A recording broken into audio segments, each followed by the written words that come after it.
Bonjour à toutes et tous. Sincèrement désolé du retard qu'on a pu prendre concernant l'horaire initial prévu pour cet atelier. Et puis des changements également de dernière minute. L'essentiel étant que nous puissions être présents pour traiter de ce sujet très important demain, mais déjà aujourd'hui, de l'accessibilité universelle. Comment faire bouger les lignes pour y parvenir. J'ai à côté de moi Patrick Toumet, délégué interministériel à l'apprentissage dans les quartiers politiques de la ville, qui interviendra sur ces sujets, et Sandra Bossard, dirigeante de l'entreprise NB Solutions et secrétaire générale de l'AFPAPH, donc l'Association française des professionnels de l'accessibilité aux personnes handicapées. Donc vous aurez comme cela les visions sur le sujet et peut-être les projections plutôt même sur le sujet politique, professionnel.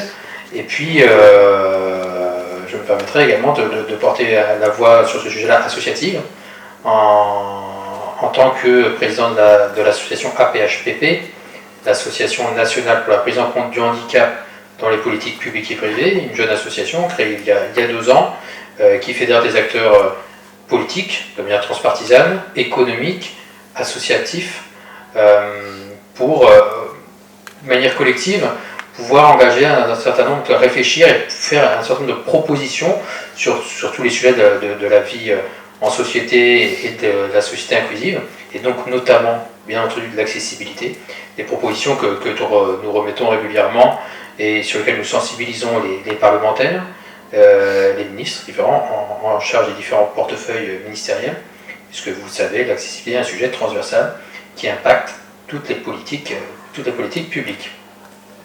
Alors déjà, pour pouvoir commencer, pour faire un état des lieux sur ce sujet de l'accessibilité, tout le monde a en tête, bien sûr, la loi fondatrice, pourrait-on dire, du sujet de l'accessibilité universelle, la loi de février 2005 pour l'égalité des droits et des chances et la participation et la citoyenneté des personnes handicapées. Cette loi nous projetait 10 ans plus tard, en 2015, en exigeant que chaque ERP, donc établissement recevant du public, puisse accueillir toute personne, y compris personne en situation de handicap, selon le fait que le handicap peut être moteur, sensoriel, psychologique ou multiple. Alors, où en sommes-nous? Et en tout cas, on a du retard, parce qu'on est aujourd'hui en 2019 et c'est toujours pas le cas. Et pourquoi ce retard? Déjà, je vais faire un premier diagnostic sur les raisons de ce retard, les identifier. Pour cela, Sandra, Patrick, qui veut commencer à expliquer peut-être déjà les causes de ce retard. Attention déjà pour essayer d'éviter tout ça. Oui, merci Patrick encore d'être là, malgré un état de santé préoccupant. Merci Mathieu. Bien, alors pourquoi ce retard? En effet, le législateur, après le 31 décembre 2014, s'est dit « Ah, au 1er janvier 2015, j'ai bien peur que la plupart des établissements recevant du public ne soient pas prêts. » Et c'est le constat. De très nombreux établissements recevant du public ne sont toujours pas aujourd'hui accessibles.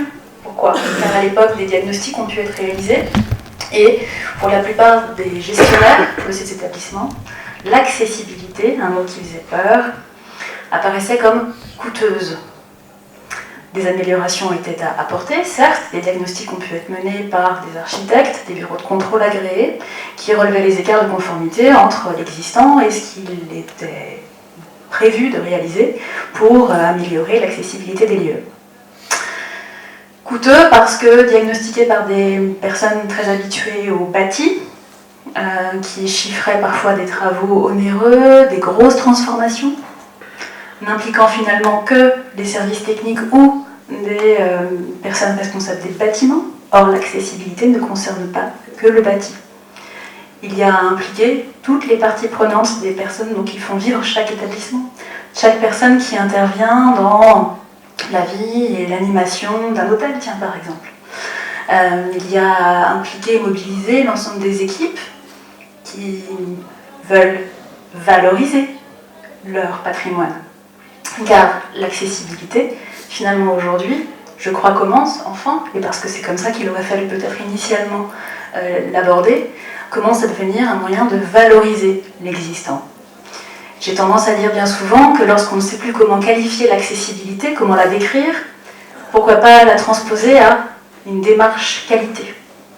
Et là, finalement, ça parle un petit peu plus à ceux qui savent déjà manager la qualité au quotidien, manager leurs équipes, manager aussi le fonctionnement d'une entreprise, manager le fonctionnement, là aussi, pourquoi pas encore d'un hôtel, mais pourquoi pas d'un établissement scolaire, tous les bâtiments publics. Penser qualité. Et la qualité, ça signifie aussi la pérennité. Comment continuer à s'améliorer en continu dans le temps. L'universalité, alors là pour le coup la conception dite universelle, celle qui permet à tous de pouvoir accéder à des lieux. L'universalité, elle par contre, peut se transposer ou pour synonyme la diversité. Lorsqu'on n'envisage pas que le handicap mais bel et bien l'accès à tous, une personne qui viendrait juste consommer dans cette fameuse boutique ou ce fameux hôtel, qui viendrait avec des enfants en bas âge et pourquoi pas une poussette, des difficultés à avancer, des personnes qui voyagent beaucoup et qui sont toujours avec leur valise dans les transports. Lorsqu'on envisage plus largement le sujet de l'accessibilité en constatant que finalement nous sommes tous concernés à des situations de handicap face à certains bâtiments, et bien finalement la façon de réfléchir l'accessibilité et les moyens et les solutions qu'on trouve sont bien plus pratico-pratiques, bien plus simples, bien plus axés vers le bon sens, et font appel par contre à l'opérationnel, c'est-à-dire à nous tous, aux personnes qui animent, aux personnes qui font vivre leur lieu, plutôt que seulement uniquement le bâti. Et lorsque tout ce système finalement réfléchit ensemble, toutes ces personnes réfléchissent ensemble aux solutions d'accessibilité, on trouve des solutions qui peuvent être mises en œuvre très rapidement, qui n'ont pas besoin d'être dessinées sur des plans pendant 10 ans par des architectes. C'est pour ça qu'on a pris tout ce retard finalement en France. C'est parce qu'il n'aurait peut-être pas fallu commencer par se dire que oh là là, bon, ok, ça va coûter cher, donc on va décaler, reporter dans le temps, on verra bien, et puis finalement le législateur va bien trouver une solution. Donc peut-être que, ok, si on s'engage sur 3, 6 ou 9 ans, ce sont les étapes qui sont du coup déployées et qui se sont imposées à eux. Donc maintenant ils ont véritablement à s'engager sur un planning d'aménagement et d'accessibilité. Mais dans cet agenda, ils ont eu par contre à réfléchir certes à leur patrimoine bâti, mais surtout à la formation du personnel, à la sensibilisation, à tout ce qui tourne autour du bâti. Comment expliquer quels sont les accès pour arriver ici sur un lieu de vacances, par exemple. Aujourd'hui, les sites internet ont l'obligation d'expliquer comment et dans quelle mesure l'ensemble des services qu'ils proposent sont accessibles à tous.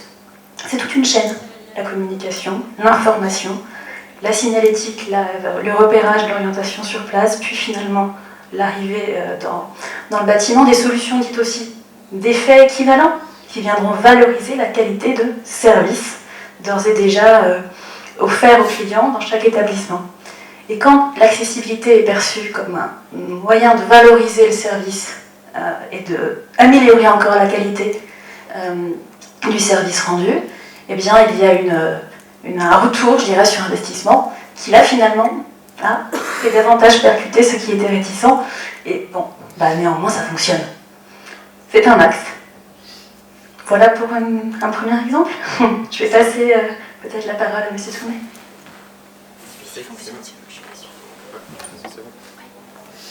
Je m'en voulais pas trop pour ma voix, excusez-moi. Le salon des innovations pour l'autonomie, c'est vrai que moi je suis handicapé depuis l'âge de 3 ans, j'en ai 64. Alors des réunions, des plateformes, des tables rondes, c'est ce que je disais tout à l'heure, j'ai dû en faire, je ne vais pas dire des centaines, mais des dizaines de fois.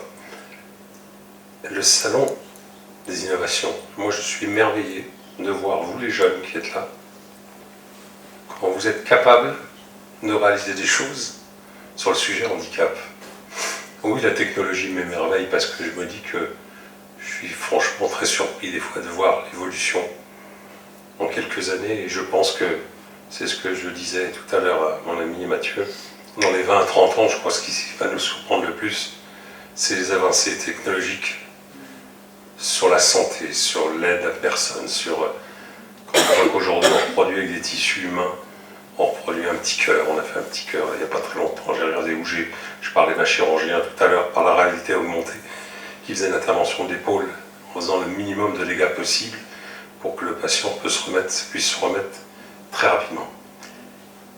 J'ai une confiance en vous parce que je me rends compte que je travaille pas mal avec Alstom et la SNCF. Et Alstom, sur Grenoble, a lancé il n'y a pas très longtemps un hackathon pour les jeunes de l'université de Grenoble. Et j'ai été stupéfait de voir les idées que vous aviez à partir du moment où on me touche à l'accessibilité, au handicap. Il y a des belles écoles maintenant, telles qu'à Sciences Po. Ma fille a fait ses études à Sciences Po, j'étais surpris de voir à quel point maintenant, enfin, des grandes écoles telles que Sciences Po, il y a même un escalier, et ça m'a surpris parce que la scène, il y avait un escalier, mais qui, en appuyant sur un bouton, se mettait en plan incliné. Et j'avais découvert d'ailleurs un système que je trouve fantastique. Mais au moins, tout handicap, je vois des handicaps lourds qui sont à Sciences Po en ce moment et qui n'ont pas de sujet, qui n'ont pas de problème. Enfin, on y arrive. Mais, mis à part ça, il y a quand même pas mal de barrières. Et c'est vrai, ce que vous disiez, madame, je crois que dans le bâti, d'abord, il faut arrêter de faire passer tout pour des contraintes. En France, c'est, si vous ne faites pas ça, vous aurez une amende. Et je crois qu'à partir de ce moment-là, vous vous heurtez. Vous vous heurtez, et ce qui fait que les gens, au lieu de construire, au lieu de travailler ensemble, vous savez, j'ai bossé pour la conception du nouveau TGV 2020 et les associations étaient trop exigeantes. Je vais vous raconter juste une anecdote parce qu'elle le vaut. Et je comprends, une association réclamait l'accessibilité au bar, au premier dans le TGV. Et sauf que Alstom répond, on ne sait pas faire un ascenseur qui roule à 300 à l'heure. Parce que cet ascenseur, s'il tombe en panne entre Paris et Lyon, vous me dites, qu'est-ce qu'on fait de l'handicapé? Ce qui était vrai. Sauf que l'association se braque. Dit non, dans un principe d'égalité, nous voulons monter au bar. Et il y a des moments, il faut quand même qu'on ne soit pas buté. Et c'est pour ça que le handicap, et là-dessus, Mathieu, on est toujours en phase. Et j'ai demandé de faire un essai avec un TGV. On a frété un TGV qui était magnifique, d'ailleurs tout neuf, on devait être 15 dedans. Et l'essai consistait à faire Paris à Reims et donner des grands coups de frein pour voir l'handicapé en fauteuil au bar, ce qui allait se passer en cas de freinage. Et j'avais raison. Force centrifuge, il n'y a pas besoin d'être scientifique. Handicapé est allé s'éclater dans le bar un peu plus loin. Ce qui prouvait que, vous voyez, que nous, même handicapés, parce que je dis qu'on n'a pas toujours raison, je veux dire, des fois on peut être trop exigeant. Ils le font. Heureusement qu'il y a des gens comme Mathieu, et nous nous battons. Et là, on a prouvé qu'on ne pouvait pas le réaliser. L'association ennemie a dit en effet, c'est trop dangereux pour la personne handicapée qui peut blesser quelqu'un et se blesser lui-même. Et c'est pour ça que j'ai aux assos d'handicapés, moi maintenant je suis un vieux et je dis toujours aux jeunes assos, faites attention, ne braquez pas les gens, soyez exigeants dans tout ce qui est réalisable, non pas l'impossible. Parce qu'après, vous avez des grandes sociétés telles que la RATP, telles que la SNCF, et bien les ingénieurs se braquent un peu contre nous et font plus les mêmes efforts. Même s'ils le font toujours, mais ils ne font plus les mêmes efforts parce que ça peut aussi les fatiguer. En tout cas, on a un retard quand même extraordinaire. En France, moi quand je vais en Asie, quand je vais à Taïwan, quand je vais en Thaïlande, bon c'est plus récent, hein, le métro taïwanais, mais c'est un bonheur. Le TGV, il est comme le tramway. Le métro, je ne me pose pas la question à l'autre bout de la ville ou à l'autre bout du pays, si je peux descendre ou pas descendre, tout est accessible. Bon, maintenant, c'est devenu... Alors, vous allez me dire, le chef d'État, il y a 2 mandats passés, sa femme était en fauteuil roulant. Peut-être que ceci explique cela. Vous savez, à Paris, la ville de Paris, n'a jamais autant progressé que quand Jacques Chirac a eu un accident de voiture où il se retrouve avec 2 cannes anglaises et il était bien handicapé. Mais ça, nos politiques, moi je leur rappelle, moi je suis en quelque sorte entre guillemets dans le gouvernement, parce que je suis délégataire ministériel.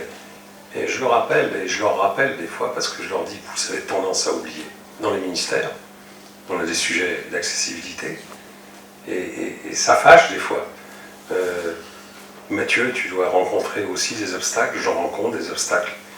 Et je veux dire que notre société, je ne peux plus accepter, je veux dire à mon âge, je me dis que maintenant, eh bien il va falloir qu'on fasse quand même de gros progrès. Mais c'est grâce à vous parce que vous avez une autre mentalité. Vous n'avez pas le même regard sur le handicap. Vous ne faites plus attention. Quelqu'un qui est handicapé, moi j'ai été handicapé, je me rappelle quand j'avais 18 ans, je vous garantis qu'on vous regardait, on vous observait. Et ça c'est quelque chose qui n'est pas toujours facile à vivre. Ce n'est plus le cas. Parce que les enfants, alors on fait des émissions sur le handicap, on fait des...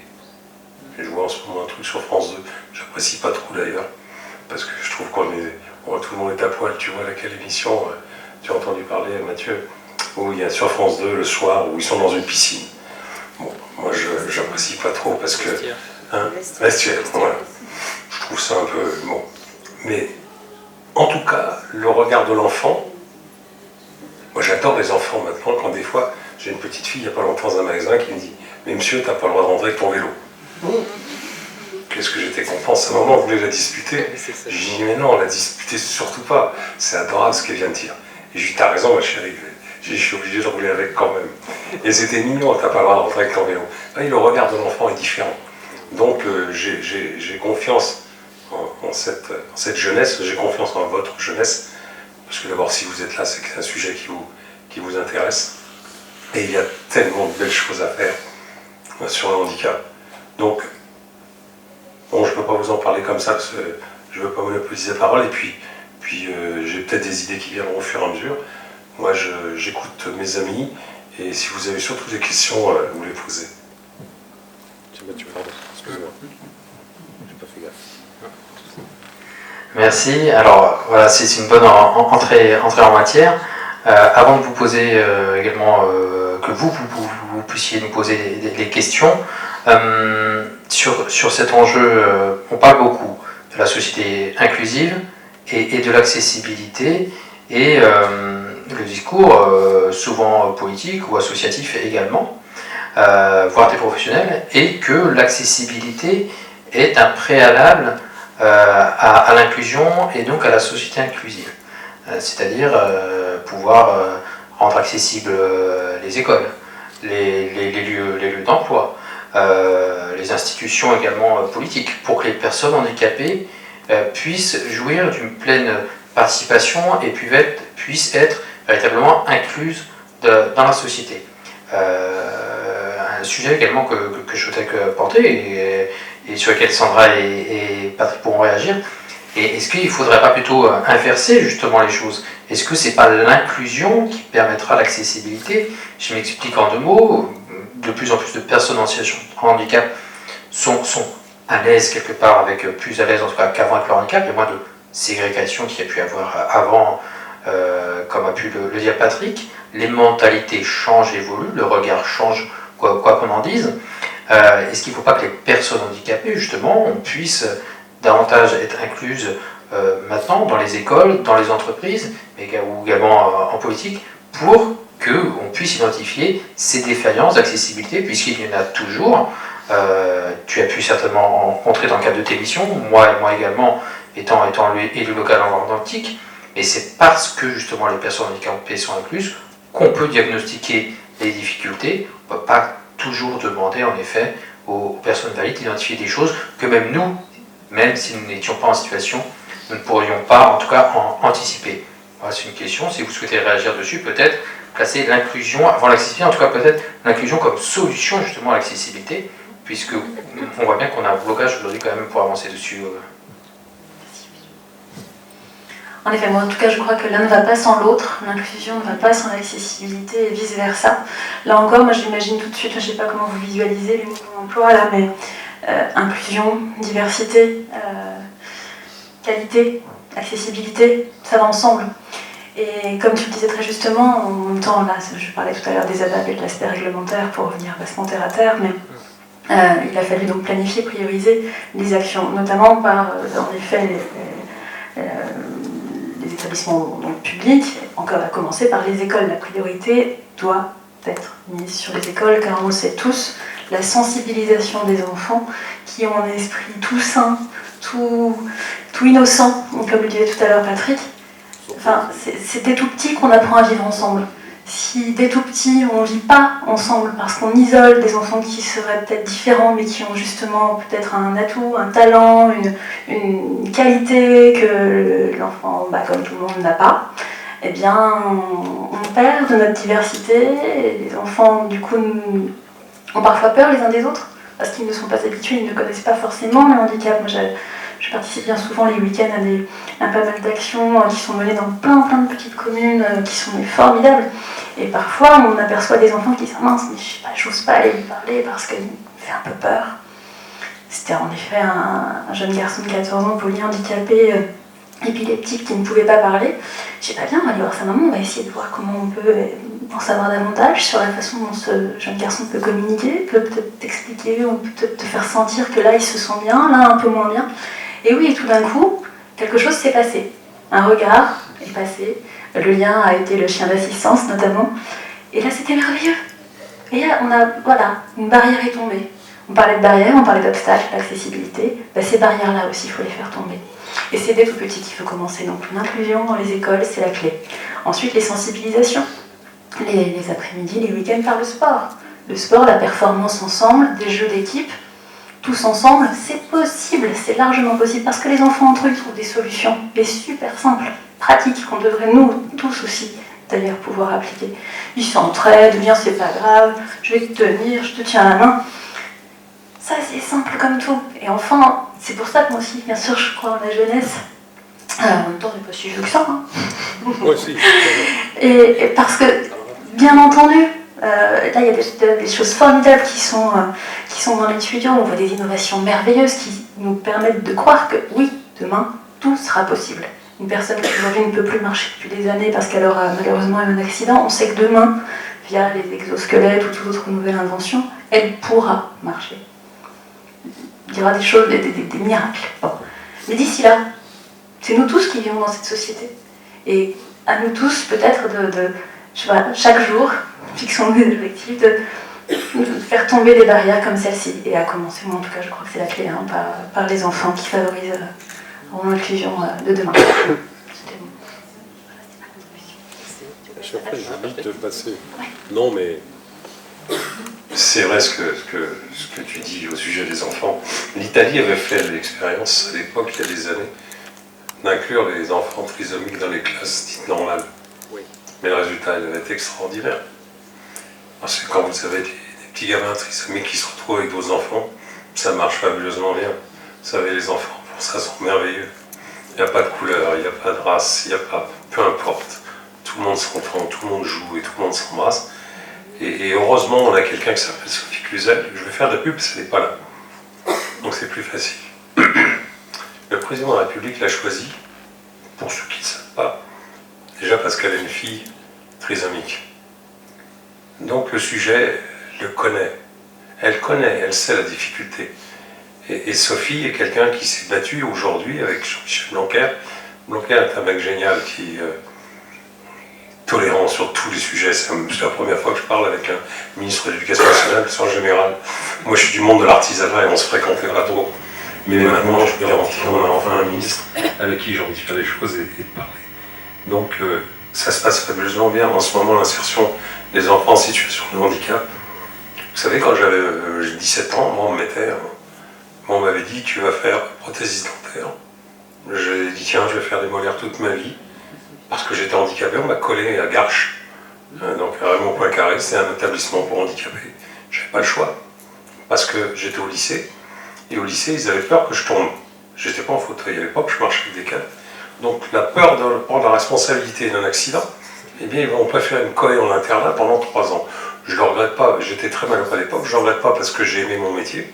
J'ai été chef d'entreprise, j'ai créé mon entreprise, et malgré le handicap, j'ai eu 6 salariés qui n'osaient jamais être absents parce que j'y étais jamais. Et vous créez en plus une autre dynamique, je pense, dans une boîte. Et mes salariés jamais ne manquaient. Et après, bon, je suis mal tourné, j'ai fait un peu de politique. Et je suis tombé avec un monsieur qui s'appelle Emmanuel Macron, que j'ai connu avant d'être président, et depuis je bosse avec lui. Mais c'est pareil, c'est un sujet.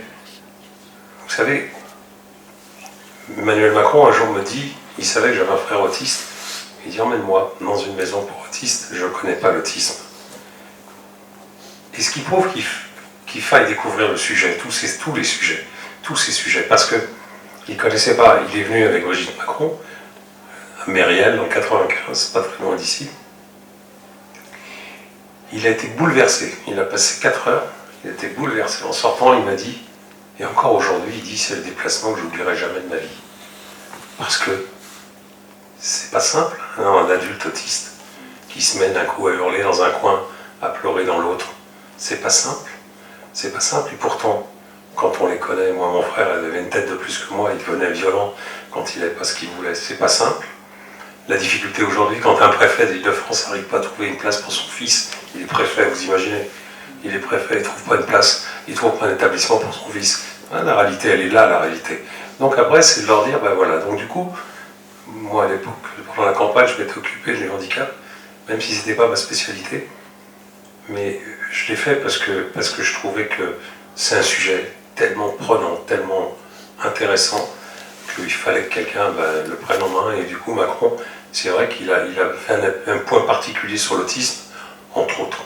Beaucoup de sujets, bien sûr, mais sur le handicap, sur l'autisme. Donc voilà, en effet, il faut que nos mentalités changent. Il faut qu'on se dise, t'es handicapé, t'es beau, t'es moche, t'es avec moi, t'es bien, et c'est pas grave.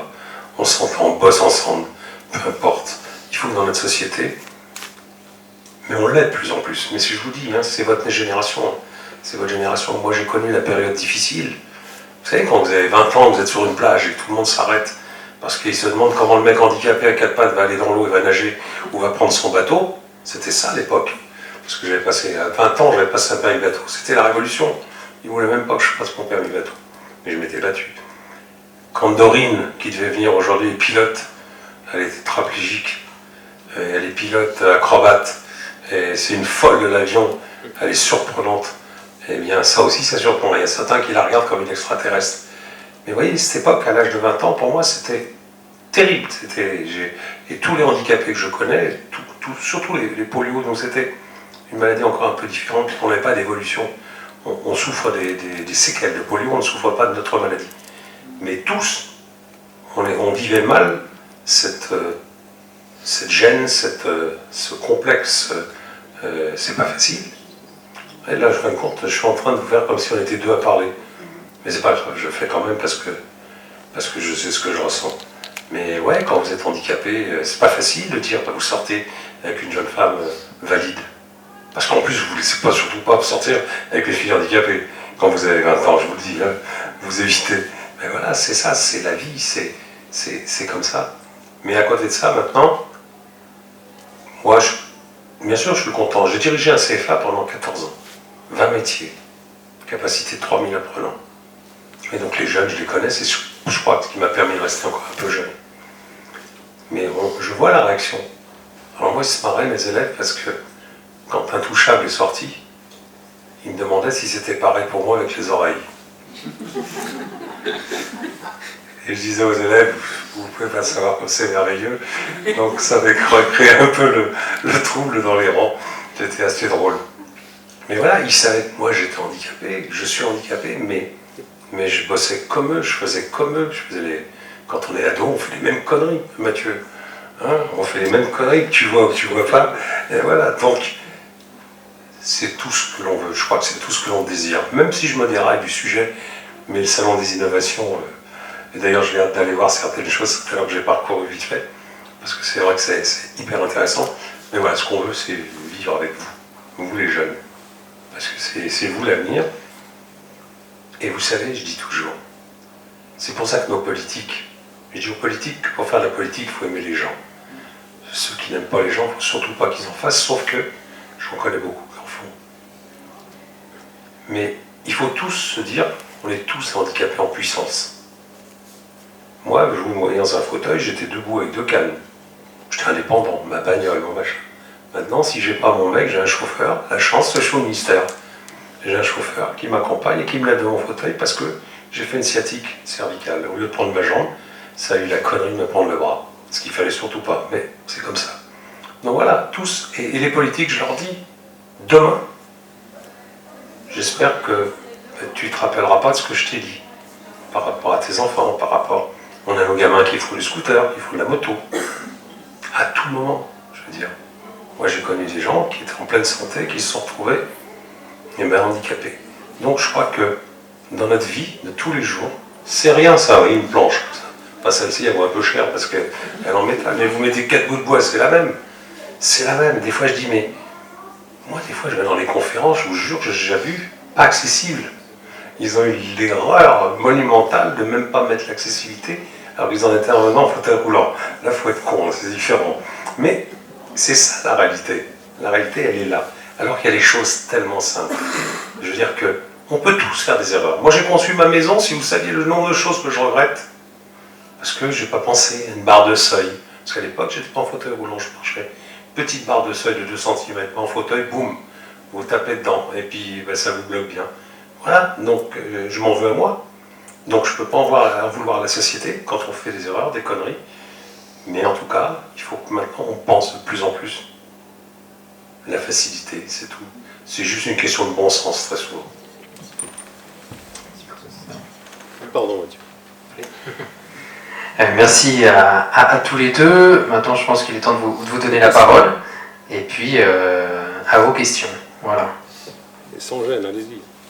Ce que je veux dire, c'est comment faire en sorte de pallier à ce cynisme économique aussi, quand vous avez, moi ça fait 2 mois que j'essaye de contacter toutes les missions handicap des entreprises du prêt-à-porter pour mettre en place, justement parce que je trouve que dans les magasins, moi j'ai des travailleurs qui ne savent pas s'habiller pour des gros problèmes et qui angoissent en fait dans les magasins.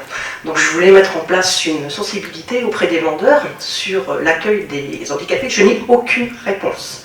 Voilà, donc je suis face à ce cynisme des grands groupes donc, qui font de la communication auprès du handicap, hein, comme Kiabi qui a mis en place des vêtements hein, pour handicapés, mais qui, aux demandes, ne m'ont toujours pas contacté. Voilà, donc c'est ça, c'est face à ce cynisme, il y a des gens de bonne volonté, mais on est face à ça, et comment faire aussi quand on n'a pas d'appui, que ce soit politique ou autre, pour se faire entendre. Voilà. J'ai un bonheur quand je vois une dame en fauteuil roulant, une jeune fille, qui vend des fringues. Quand je vais dans un musée, où je vois une jeune femme, dans un fauteuil roulant, qui guide les gens. Chez nous, c'est vrai, vous avez raison, le handicap, on en a plein la bouche, il y a des belles barrières encore. Moi, en tout cas, je peux vous dire une chose sur votre sujet, vous me faites une note. Je vous aiderai, avec Sophie Cluzel, avec beaucoup, beaucoup de cœur, parce que j'admets pas non plus, déjà qu'on ne vous réponde pas. Qu'on me dise qu'ils ne sont pas capables, je veux bien, mais qu'on ne vous réponde pas, c'est pas bien. Et nous aussi, d'ailleurs, je prends juste le relais, juste une toute petite parenthèse, parce que sous un autre aspect, là aussi, sous un autre ministère, puisque nous rencontrons très régulièrement la déléguée ministérielle à l'accessibilité, Madame Brigitte Thorin, qui nous a aidé à mettre au point un référentiel relatif à la formation du personnel, de tous les personnels, de l'ensemble des entreprises, quelles qu'elles soient, et quelle que soit leur activité. C'est-à-dire qu'en réalité, ce qui pêche, là, je crois, c'est que le personnel n'est pas complètement, ou en tout cas toutes les personnes ne sont pas complètement sensibilisées aux premiers gestes, aux réflexes, à la façon dont on peut accueillir au mieux toute personne qui pourrait présenter effectivement des gènes. Et ça, on réalise que lorsque ces formations se tiennent, les personnes du coup sont transformées et voient la vie complètement différemment. Et effectivement, mais alors il y a bien sûr beaucoup appel au bon sens, mais il y a certaines choses qui du coup transforment leur quotidien à elles aussi. Et elles perçoivent et elles accueillent leur clientèle, toute clientèle, complètement différemment et de façon encore plus... Alors on parlait de bienveillance, certes, parce que pour la plupart on en est tous quand même animés, mais voilà, avec plus de connaissances. Et c'est la formation qui pêche. Et ça, il faut mettre l'accent sur la formation du personnel, qui n'est pas encore complètement obligatoire. En tout cas, on a rendu obligatoire celle des personnes en situation... Dans mon projet, je proposais de venir dans les magasins. Dans mon projet, je me proposais de faire des interventions gratuitement auprès des vendeurs pour pouvoir les sensibiliser et éventuellement mettre en place ce qu'on appelle des vendeurs référents dans le secteur du handicap, ou pas seulement, parce que c'était possible aussi, par exemple, quand une femme enceinte avec des difficultés, voilà, sur les personnes entre guillemets fragilisées par l'environnement dans lequel il y avait le magasin. Donc l'objectif, c'est simplement sensibiliser pour qu'il y ait au moins un vendeur dans chaque magasin qui soit référent par rapport à ça et qui puisse tout d'un coup intervenir parce que peut-être plus sensibilisé aux choses. C'est pour ça que je dis, pour l'instant, je n'ai aucune référence, alors que c'était simplement c'était de bonne volonté, c'était de mettre un lien pour pouvoir faire en sorte que nos travailleurs, parce qu'on a vraiment ce problème-là, en fait, auquel je me suis rendu compte par rapport à leurs vêtements et à leurs choix, puissent se faire. Donc c'est pour ça que je dis, pour l'instant, j'ai eu aucun, quand je parle de cynisme, c'est que voilà, je proposais évidemment une gratuité d'intervention auprès de ces missions handicap. Votre idée, madame, est très bonne. Et ça m'étonnerait qu'une boîte comme Zara, ou H&M, en tout cas Zara, H&M, vous avez contacté. Zara, vous avez contacté? Non, j'ai pas contacté Voilà. Zara. Ça m'étonnerait qu'ils ne vous répondent pas. Et là, vous me dites, de toute façon, vous me faites une note. Moi, je la reverrai avec Sophie Cluzel. On le fera à deux, comme ça, parce que je trouve que d'abord, c'est une très bonne idée. Pénicaud et Sophie Cluzel ont créé les référents handicap dans tous les CFA de France. Et c'est bien, parce qu'il fallait qu'il y ait quelqu'un qui sache de quoi il parle. Il y en a dans les gares, voilà. Bon, les référents, mais votre idée est très bonne. Dans un magasin Zara, qu'on forme une vendeuse ou un vendeur à connaître un peu le sujet, on ne lui demande pas de connaître tout le handicap, mais à connaître un petit peu, avoir une sensibilité sur le sujet, c'est en effet hyper important. J'avais contacté H&M parce que justement ils s'étaient fait taper sur les doigts parce qu'ils n'avaient pas de caisse prioritaire. Ouais. Alors, vous voyez, on disait tout à l'heure, moi dans mon établissement, mon CFA, j'ai pris des jeunes autistes que j'ai mis en formation et tout le monde me regardait de haut en disant mais qu'est-ce que ça va donner? Le résultat était formidable, ils sont 10-15 par an, ils sont en boulangerie, pâtisserie, coiffure ou autre, il y avait un métier. Et le résultat il est fabuleux, c'est quand ils font leur croissant, vous verrez ces jeunes autistes, ils arrivent à 10-12 pour livrer 12 croissants, mais et ce qui a été le résultat que je voulais, c'était de mélanger ces jeunes des quartiers prioritaires, donc des jeunes pas faciles, avec ces jeunes autistes. Je n'ai jamais eu, en plusieurs années d'expérience, aucun incident, au contraire, des beaux résultats. En tout cas, votre idée, franchement, elle est très bonne, et je pense que ça mérite d'être bien suivi. On va le faire. Merci. Je voulais juste intervenir sur un deuxième petit point, simplement dire aussi, c'est qu'en effet, quand on travaille bien, par contre, avec certaines entreprises, moi je travaille aussi avec la société Aircom, donc on a des travailleurs handicapés qui interviennent, font le ménage chez eux, mais on a mis en place des adaptations, et le référent de l'entreprise nous a dit, mais en fait, ça nous a permis d'ouvrir les yeux par rapport à notre propre personnel et de se rendre compte que également dans notre management, tout ce qui nous permet à un moment donné de nous sensibiliser en fait au handicap, nous rendre compte que c'est également utile aux personnes, tout à chacun. Et si on avait conscience de ça, je pense qu'on avancerait dans notre société. Voilà, merci. Exactement comme a pu le dire Sandra tout à l'heure, c'est une boucle, et la diversité est un levier de performance, et c'est une boucle où sensibiliser à l'accueil dans les magasins, ce sont des personnes qui vont regarder également comment elles peuvent manager, comment elles intègrent, comment elles font évoluer des travailleurs en situation de handicap en leur sein, des personnes qui peuvent avoir également des enfants, donc qui auront un regard peut-être différent sur les enfants en situation de handicap, là où sont leurs enfants, dans les écoles où sont leurs enfants. Donc tout ça, c'est en définitive, c'est une boucle, et toute action qui part du terrain, et merci à Patrick de les pousser en lien avec Sophie Cluzel comme il le fait, est importante, puisque c'est des petites pierres, mais à chaque fois qu'ils se rejoignent et qui font que cette révolution culturelle, ce changement de mentalité, qui est certes long, on peut le dire, à changer, mais qui évolue tout de même. Mais il faut regarder également le retard qu'avait la société française sur le sujet. On en parlait tout à l'heure, un retard culturel sur le handicap, mais peut-être même sûrement cultuel, ce qui fait qu'on avait en France un regard qui était uniquement basé sur la solidarité ou sur le fait de mettre la personne handicapée à côté.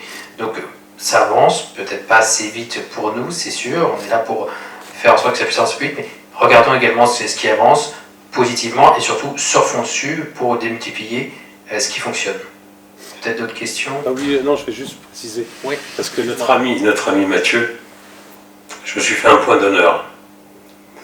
En France, ça va être la première fois qu'une personne non-voyante est tête de liste sur une ville de 47 000 habitants. Il n'a pas été pris parce qu'il est non-voyant, parce qu'il avait des capacités. Il est maire adjoint à Saint-Amorin. Saint-Amorin. 47 000 habitants, belle ville. Vous voyez, il faut qu'on fasse changer les mentalités. Et là, je suis intervenu, Mathieu peut le dire, parce que j'étais aux universités d'été en quelque sorte à Bordeaux, et Et j'avais dit à Stanislas Guerini, j'ai dit, vous ne pouvez pas ne pas considérer aujourd'hui qu'il y a des personnes en situation de handicap visibles ou invisibles. Bien sûr, les invisibles aussi, ils seront bienvenus, mais ils doivent être aussi sur les listes. Ils doivent être aussi capables d'aller discuter dans un conseil municipal. Et là, je suis fier pour toi, Mathieu, parce que voilà, tu es le premier non-voyant qui va être tête de liste sur une grosse ville. Le ministre de l'Intérieur anglais, il y a quelques années, était non-voyant. Le ministre de l'économie allemande, il y a très peu d'années, là, il y a 2-3 ans, dans le fauteuil roulant. Et il y a et là, on le sent. Et puis, on sent bien que maintenant, ben, ils ne peuvent plus l'éviter. Je veux dire que, voilà, et moi, je vais tout faire pour, bien sûr, aider. J'ai tout fait pour l'aider pour qu'il soit désigné parce qu'il le méritait.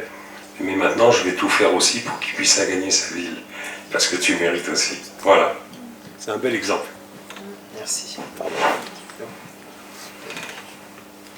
Alors d'autres questions peut-être? Merci encore Patrick. Allez les jeunes filles d'abord. Allez-y. Bonjour, Marina Désiré, cofondatrice de la société Mobalib. Du coup, je prends la parole 2 secondes pour rebondir sur une petite chose qui a été dite et pour vous permettre de rebondir à nouveau derrière. Nous, chez Mobalib, on a 2 métiers, un métier d'innovation assez fort sur des outils numériques, dont un qui est labellisé Tous mobilisés, tous concernés. On travaille beaucoup avec Madame Brigitte Taurin, qui est de la région bordelaise comme nous, donc ça fait aussi écho à plusieurs choses, parce qu'il y a beaucoup de choses qui se passent, notamment à Bordeaux, en termes d'accessibilité.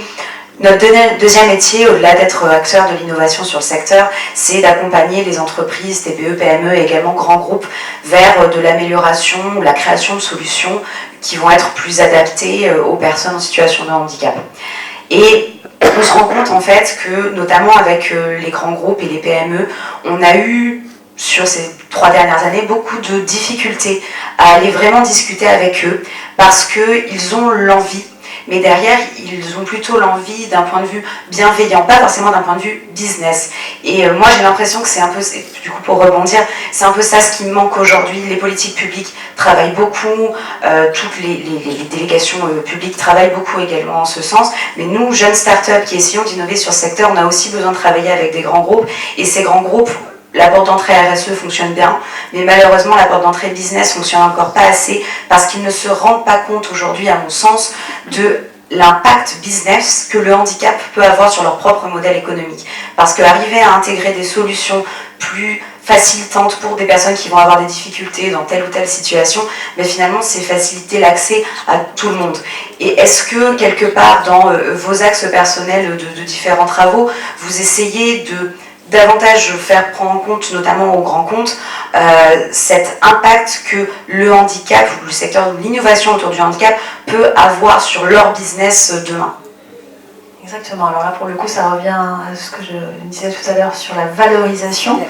Et en fait la raison pour laquelle, parce qu'on revient finalement sur le sujet initial de cet atelier, la raison pour laquelle en France nous avons pris tant de retard, c'est que la plupart des personnes qui effectivement délivrent des services, les gestionnaires d'établissements recevant du public pour la plupart, mais aussi donc, ces fameux grands groupes, les employeurs, gros employeurs également, ont mis du temps avant de comprendre qu'effectivement ça allait valoriser et avoir un retour sur investissement que de finalement ouvrir encore plus largement le champ de leur clientèle, puisqu'en fait toute personne ici veut consommer. Bon, et alors c'est exactement l'axe via lequel on passe également auprès des directions territoriales, des territoires, des préfectures, pour faire accepter des solutions dites d'effet équivalent. On parlait tout à l'heure de la réglementation, elle a évolué, et depuis le 8 décembre 2014, dans le cadre de ces fameuses agendas d'accessibilité programmées, il n'y a plus d'objectifs de moyens, comme auparavant la loi le fixait, qui disait précisément comment la pente, comment la rampe, la largeur, la porte, l'ascenseur.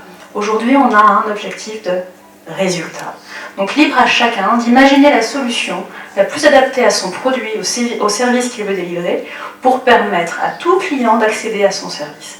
Et là, il peut y aller avec tout un tas, alors effectivement, de créativité, d'innovation, de qualité, d'être au plus près des besoins de ses clients qu'il connaît bien, en mettant en œuvre, en mettant en place ou en proposant des solutions favorisant la mobilité pour arriver jusqu'à son service, ou toute autre solution d'information, d'accompagnement, de disposition opérationnelle donc humaine, la formation qui y contribue. Bon. toutes les solutions aujourd'hui peuvent être considérées comme largement acceptables, presque réglementaires, dans la mesure où elles sont présentées comme étant des solutions dites définitivement. Donc il ne faut pas hésiter, lorsqu'on a un grand projet d'amélioration de son patrimoine, lorsqu'on a besoin de passer par la case réglementaire en disant bon, mon dossier il passe en préfecture, donc est-ce que je vais pouvoir raconter ça? Bah oui, il faut raconter quelle est la solution qu'on prévoit. Tant pis, ce ne sera pas effectivement la rampe également exactement à 5%, bah non, ce sera autre chose. Et lorsque les préfectures seront de plus en plus habituées à recevoir ce genre de présentation de projet, lorsque les usagers auront éprouvé dans le temps ces solutions et auront pu expliquer que bah oui, ça leur a bien permis d'accéder aux services, bon bah, on en est là en fait, en ce moment, tous ensemble, donc on travaille tous pour que plus large encore soit le champ de ces solutions, parce qu'on sait bien qu'elles ont été bien réfléchies, qu'elles sont pour la plupart conçues en concertation avec beaucoup d'usagers, que ça répond aux besoins du plus grand nombre, ben allons-y quoi. Arrêtons de se dire oh, est-ce que c'est exactement conforme à la bonne norme? Non, c'est plus ce qu'on veut aujourd'hui, on veut du résultat. Ouais.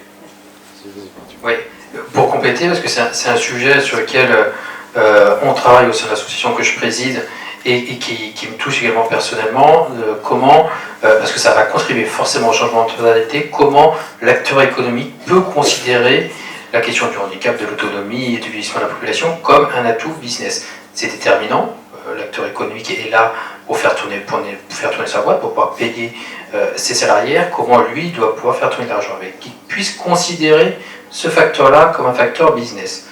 À titre professionnel, je suis employé de banque. Ma fonction au sein de la banque dans laquelle je travaille n'a rien à voir avec le handicap. Mais comme Patrick dans la sphère politique, je ne peux pas m'empêcher de regarder quand même ce qui s'y passe.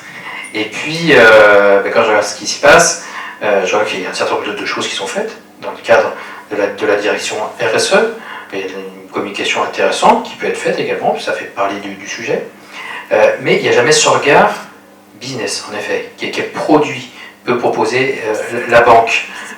Comme si c'était tabou, voilà. C'est comme si tabou, handicap, business, non, c'est pas compatible. Et pourtant, moi je leur dis, avant tout, regardez les personnes handicapées, âgées, en perte de dépendance, comme des clients, tout simplement. C'est des clients à part entière, avec des besoins peut-être différents, des services différents, mais justement, puisque vos concurrents ne traitent pas quelque part ce secteur de marché, ne le regardent pas, ne le considèrent pas, mais vous considérez-le pour le business de la banque, ce sera positif. Donc ça c'est très important pour se distinguer, parce qu'on sait très bien que les entreprises, les unes envers les autres, les concurrents, la façon de se démarquer, c'est comment on va traiter la qualité client et comment on va pouvoir conquérir des niches. Mais voilà une belle niche à conquérir.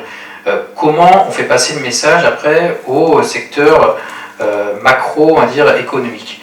J'ai eu la chance d'être invité aux universités du MEDEF, c'était à la fin du mois d'août dernier. Ça se passe à l'hippodrome de Longchamp et j'en ai parlé avec le délégué général du MEDEF national, Patrick Dupont. Ils ont un regard sur les questions RSE aussi, notamment à l'agenda de leurs universités d'été cette année. Il y avait la question très importante de l'égalité femmes-hommes qui est regardée, qui est traitée, qui était mise à l'ordre du jour dans le cadre de la lutte contre les inégalités dans les entreprises. Mais moi, ce que j'ai regretté et ce que je lui ai dit, c'est que la question du handicap, de la diversité, plus largement, n'était pas traitée, en tout cas. Pas du tout au sein de ces universités d'été, parce que pour eux, en effet, c'est aucunement une question business économique intéressante. On essaie de faire changer le regard, on espère que l'année prochaine, avec la PHP, on pourra mettre ce sujet à l'ordre du jour des universités du MEDEF. Ça serait une belle réussite pour pouvoir les sensibiliser et leur démontrer encore une fois qu'il y a un atout business derrière. Après, comment on fait passer le mot politique, j'ai pu en parler directement avec le ministre de l'économie et des finances, Bruno Le Maire, dans le cadre d'un dispositif gouvernemental qui va être mis en place, qui est un fonds pour l'innovation de rupture. Très important, comment on finance l'innovation de demain, parce que pour forcément le PIB de la nation de demain, c'est très important pour notre richesse nationale, pour les emplois de demain. Il y aura un fonds de 10 milliards qui va y être consacré par l'État. Eh bien nous, ce qu'on a demandé au sein de la PHPP, c'est que une partie de ce fonds regarde précisément ce qui peut être fait en termes d'innovation en lien pour le handicap, parce que c'est de l'innovation d'avenir, parce que c'est de l'innovation qui va créer de l'emploi, parce que c'est de l'innovation qui, en définitive, servira à tout le monde derrière. Le politique a du mal à pouvoir l'envisager, mais qui aurait cru qu'avant, voilà, la création de la télécommande ou du SMS, qui était créé pour des personnes en situation de handicap, à mobilité réduite ou sourde, en fait, maintenant, aujourd'hui, qui est personne valide pourrait ne pas l'utiliser, la télécommande et le SMS. Il faut être visionnaire, le politique doit être visionnaire et avoir cet esprit économique. On essaye de développer ça au sein de notre association. Non, mais dans les grandes entreprises, vous avez raison, le handicap, j'ai pas de souci particulier. Il y a des boîtes exemplaires. Engie, Société Générale, ils sont exemplaires sur le handicap. Où je suis plus inquiet, c'est dans la petite entreprise. Parce que toutes ces grosses boîtes, eux, connaissent les RH pour pouvoir savoir où ils vont chercher une subvention pour payer tel ou tel truc. L'élévateur qui est là-bas pour monter le premier étage qui vaut 25 000 ou 30 000 euros. Le petit artisan, le petit commerçant, ne va pas le faire. C'est très clair. C'est ça qu'aujourd'hui, alors il ne dira pas « je ne veux pas l'handicaper ». Mais vous savez, il y a des sujets, on en revient tout à l'heure aux normes. Quelque chose qui n'a rien à voir, mais juste pour vous dire pour les normes. L'autre jour, on me demande au ministère, mais comment se fait-il qu'il n'y a pas plus de filles en mécanique? Ben, vous allez voir, c'est tout bête. Et c'est tellement bête que les politiques ne l'avaient pas pensé. Une question de WC. Parce qu'ils ont l'obligation de faire 2 toilettes. Un pour homme et un pour femme. Sauf que les petits garages ne peuvent pas le faire, très souvent. Ils n'ont pas la place. Alors les gros garages, oui, peuvent le faire. Vous voyez, donc tout bête. Alors faisons casser cette norme, moi je l'ai demandé. Hein, au moins pour les petits garages, qu'il y ait un toilette. Un truc, un beau truc, un truc sérieux, propre. Mais un seul. Mais au moins qu'on puisse avoir la possibilité, comme ça, de faire embaucher des jeunes femmes. En mécanique, on a des résultats merveilleux avec des femmes. On parle de la discrimination.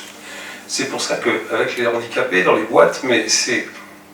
Je veux dire que c'est pas un handicap d'avoir un handicapé dans une entreprise. Non, parce que je pense que à un moment, on a peut-être... J'aurais peut-être pas la volonté que j'ai aujourd'hui si je n'avais pas été handicapé, j'en sais rien. Je sais pas. Des fois, on parle de handicap. On s'est peut-être déjà dit des choses comme ça avec Mathieu. Je serais pas handicapé, ben peut-être que oui, j'aurais pas fait ça ou ça. Et en fin de compte, je crois qu'on ça nous crée certainement une volonté. Moi, quand j'ai créé mon entreprise, il était hors de question que j'échoue. J'étais salarié 14 ans, je suis tombé au chômage économique, je suis resté 8 jours. Parce que j'ai dit non, je peux pas, je crée ma boîte. J'ai créé ma boîte et j'ai eu jusqu'à 6 salariés, j'ai gardé ma boîte 30 ans. Et j'en ai bien vécu, Dieu merci. Mais voilà, c'est juste une question de volonté, c'est après de dire de faire les choses. Et après, vous avez la volonté de faire évoluer. Mathieu et moi sommes des gens, et il y en a plein comme ça, et heureusement, dans le milieu associatif. Mais continuons à avoir la volonté, la dame qui est quand même à droite, qui a la volonté de défendre nos sujets du handicap, parce que j'estime, moi je ne voulais pas quand j'étais jeune, mais je me dis que si je ne le fais pas moi, ben pourquoi les autres le feraient? Donc il faut se battre, avoir la volonté de se battre. Vous savez, je dis à un monsieur que je connais bien, qui est le président, des fois, quand je le rappelle, je dis il y a tel ou tel sujet. Mais c'est ça, nos politiques. Mais il y a 2 ans, je vais vous raconter une anecdote, non, il y a 1 an. J'étais gravement malade, encore comme ça, mais très malade là, parce que je me suis retrouvé à l'hôpital. Et pour une connerie, mais... Et le président, je le vois à la télé, il dit tous mes voeux, et j'ai une pensée pour ceux qui sont malades et seuls. Et j'ai dit ton pote, il est malade et seul, je lui écris comme ça.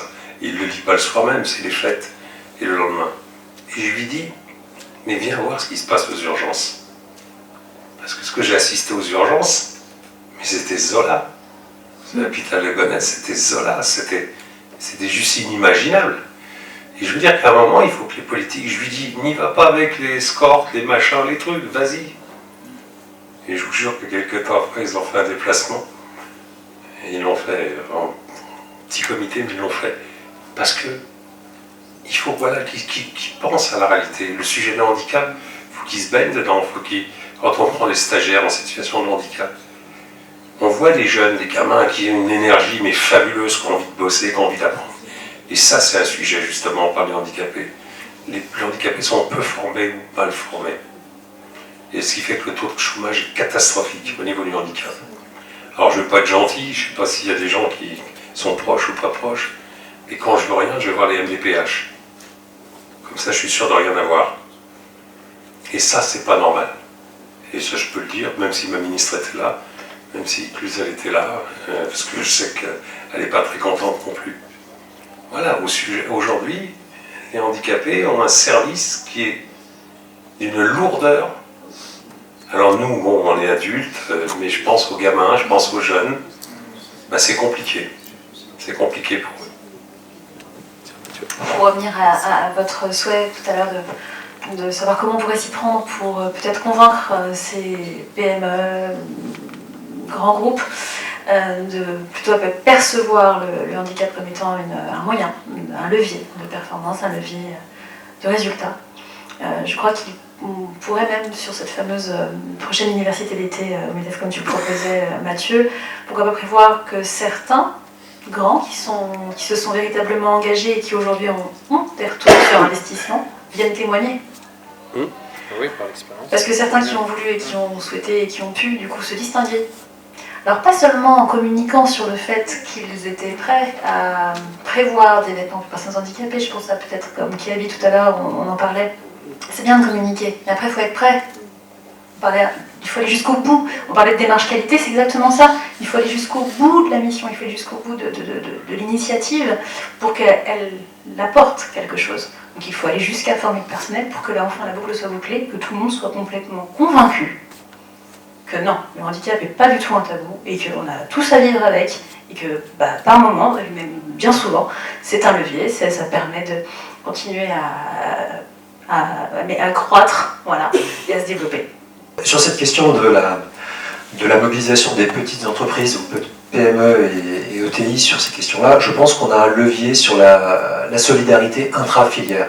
On l'a développé dans des périodes de crise sur de la mise à disposition de compétences dans la filière automobile, dans la filière aéronautique. Je pense qu'aujourd'hui, c'est un sujet qui pourrait tout à fait être approprié par cette logique filière. On vient de réformer les organismes paritaires collecteurs, on a des OPCO, qui sont des leviers forts sur la formation. Je pense qu'aujourd'hui, et peut-être que le MEDEF peut être un bon endroit pour faire entendre ce genre de propositions, c'est des sujets qui doivent être appropriés par les filières. Les grands groupes qui ont une stratégie RSE doivent jouer un rôle de chef de file pour entraîner leur filière. Ils ont une responsabilité vis-à-vis de la société, mais peut-être aussi vis-à-vis de leurs sous-traitants.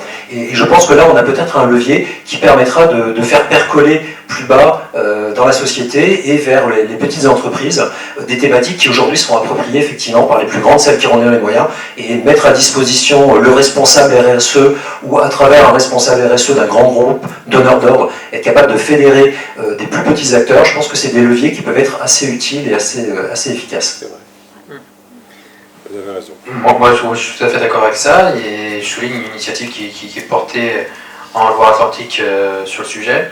Ça s'appelle les ambassadeurs de l'accessibilité, et c'est un nombre de gros employeurs locaux, institutionnels, que ce soit la mairie de Nantes, le département de Loire-Atlantique, localement il y a également Vinci ou Airbus qui se sont engagés, qui sont pilotes, voilà, des entreprises de taille plus petite, sur ces questions, qui les entourent, qui les accompagnent, qui les entourent, et je pense que, alors il faut attendre un petit peu un tour d'expérience locale de ce qui s'y passe, je suis ça de près, mais au niveau national, ça pourrait en effet faire des émules ensuite.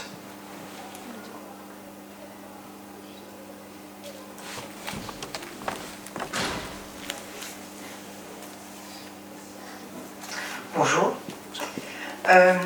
Alors je trouve que tout ce qui se fait actuellement c'est super, hein. Il y a plein d'actions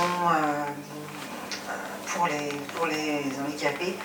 Est-ce que vous ne pensez pas que en fait il faudrait plutôt faire une mixité dès l'école primaire parce qu'on a l'impression que les handicapés sont cachés, hein, très, très clairement. Il y a 30 ans on n'en entendait pas du tout parler, aujourd'hui un peu plus. Est-ce que vous ne pensez pas que c'est à la base en fait? Il faut que cette mixité elle soit dès l'enfance. Il faut que les enfants ils s'engagent dès maintenant en fait, pour que demain ce soit. Et c'est pas normal qu'il y ait des caisses prioritaires. Les handicapés devraient être prioritaires de base. Il ne devrait pas y avoir des caisses spécifiques. Enfin, vous voyez, c'est dans toutes ces mentalités-là qu'il faut changer. Mais je pense qu'il faut que ça change en le prenant à la source, c'est-à-dire que les enfants aillent dans des IME, que les IME viennent dans les écoles, qu'il y ait ce partage. Et c'est là où demain, le handicap fera partie en fait, naturellement en fait, de notre monde, quoi. Voilà. Ah, ça, sur les classes prioritaires, vous avez raison. moi je ne supporte pas, quand mes filles, on va faire les courses au supermarché, qu'elles me mettent dans une file, je refuse parce que je dis, mais je fatigue pas, je suis assis.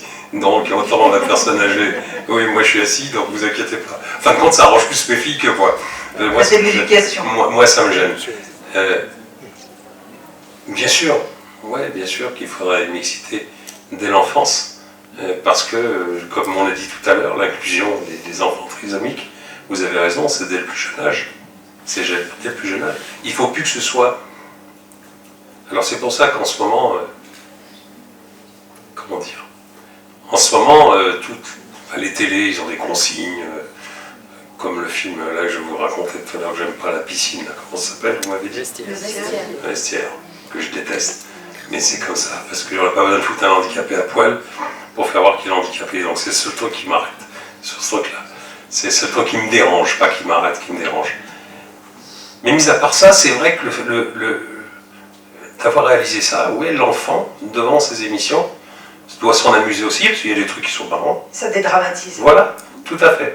De voir un mec avec une jambe en moins, un bras en moins, ou les deux. Et oui, vous avez raison. Et c'est pour ça qu'il faut, je pense que tant que nos enfants, et c'est pour ça que de plus en plus, je pense que les enfants nous acceptent, nous voient plus comme des personnes handicapées.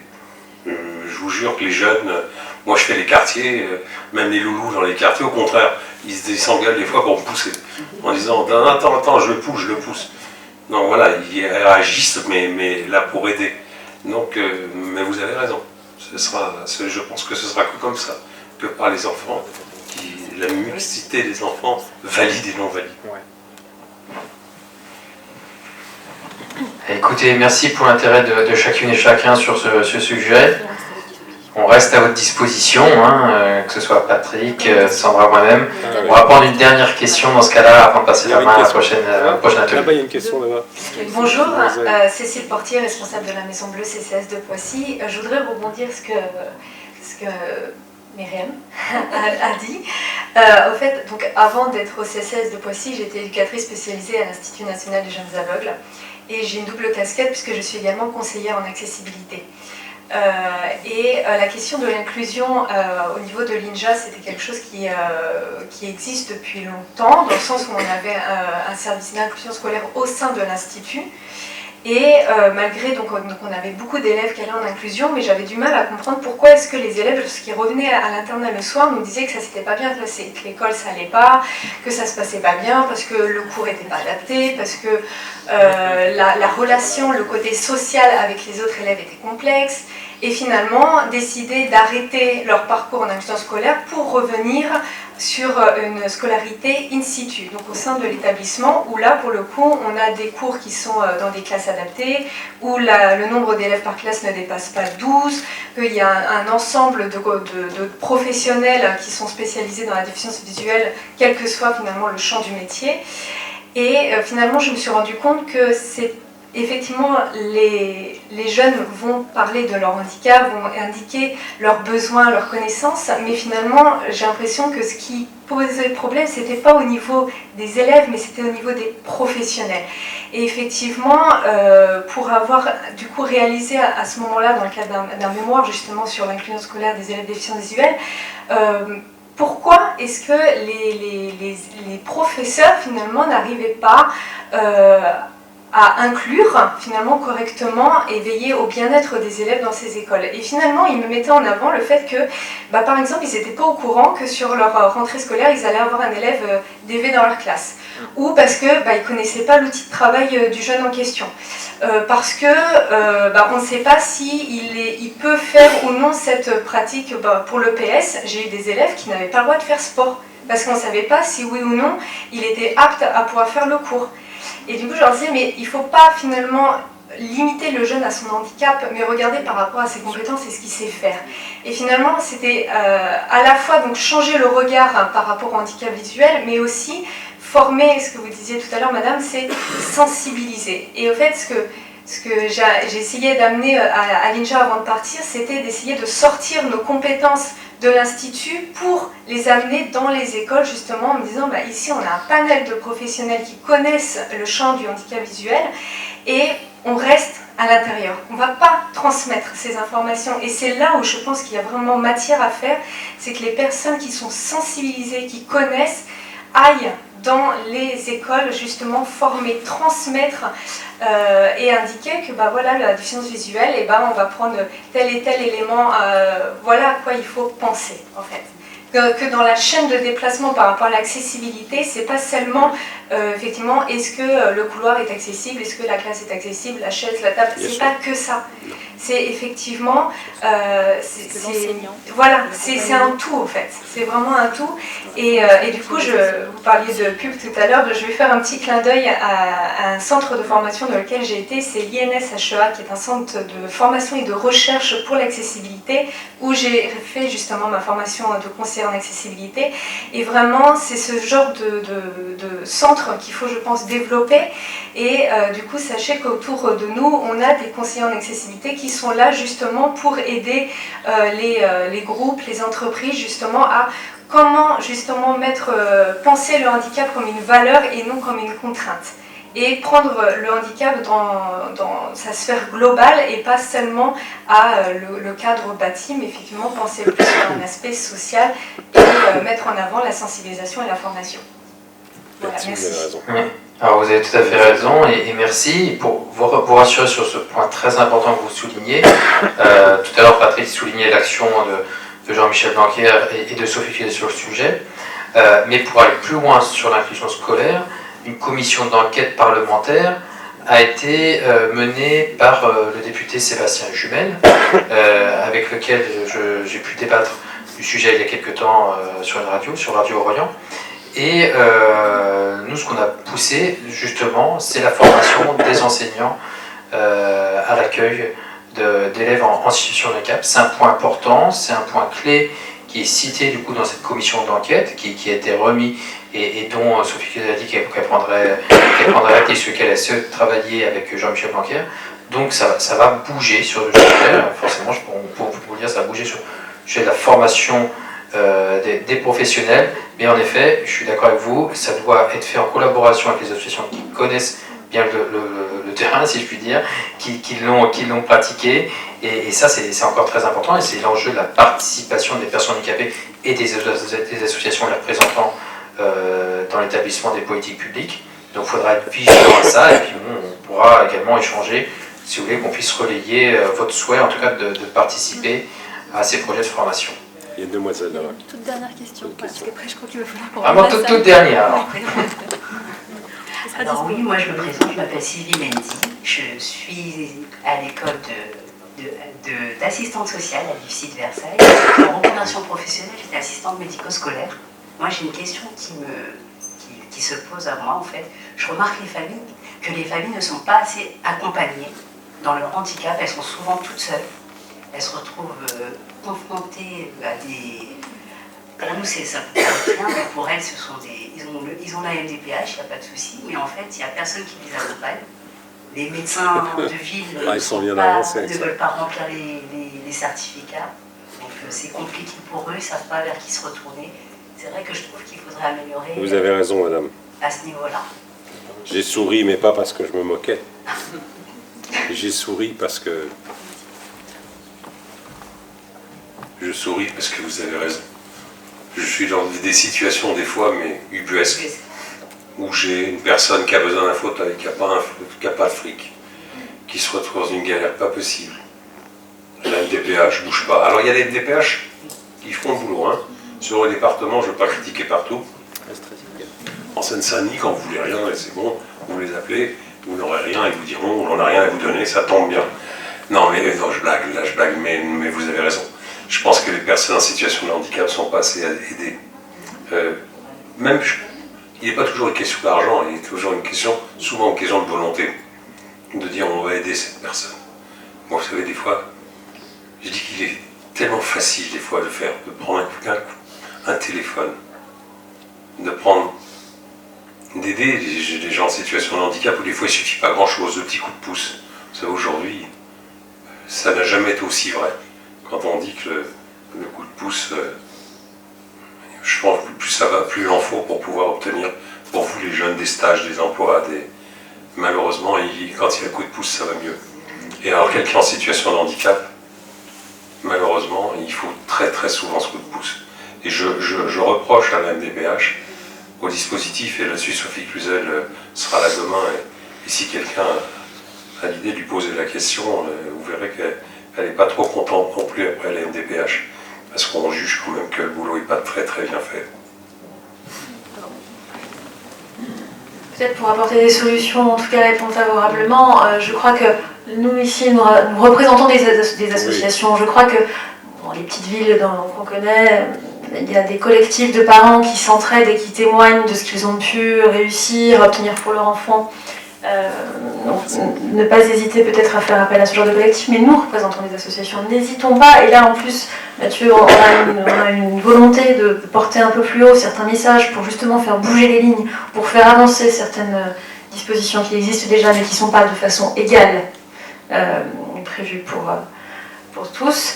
Et pour le coup, n'hésitez pas à faire appel à nous. Là, je crois qu'il va vraiment falloir qu'on libère la salle. Donc, si vous avez d'autres échanges et d'autres questions et qu'on peut appuyer vos initiatives, on est là pour ça. Voilà. Merci encore toutes et tous.